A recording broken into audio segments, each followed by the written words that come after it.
deny. Madam? Pasok. Ano yan eh? Nandito yung bell ng kuryente. Ito yung sa February. Oo. Tignan natin kung bababa yung ano. Oh my God! Ano ba to? Teka. Ito lang. Parang labo ng paningin ko dyan eh ah. Oh my God, ni! Ba't ang laki?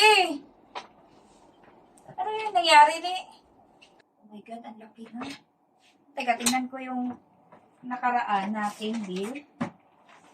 Tingnan natin. Parang ang laki ngayon. Paano natin mabudget yung ano natin? Ay, naman! Kaliit ang bill natin ngayon. Wow. Thank you so much naman at nagtipid din kayo. Ako, nagtitipid din ako eh. Thank you so much. At syempre, dahil lumiit ang bill natin ngayon, meron kayong chocolate! Meron kayong chocolate ng bill.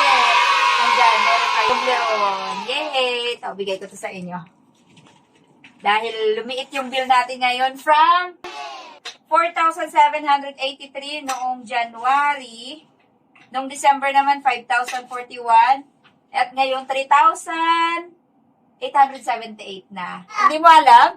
Nagamit ko na to. Oh, and then ngayon, 3,800 na. Ayan, dahil dyan, ito para sa inyo. Tanggapin! Thank you. Ayan. Eh, sa mga gusto mag-avail niyan, guys, nandyan sa aking TikTok account. Ayan, para makatipid kayo sa kuryente. Hanapin nyo lang po dun sa Yellow Basket. Ayan, maraming salamat po sa inyo. And syempre sa mga kasama ko, thank you at nagtipid din kayo. Maraming salamat, guys. Mga ka-feeling. Feeling lang muna tayo ngayon. Thank you so much. Thank you for watching. Bye! I've been all around the globe trying to protect your soul.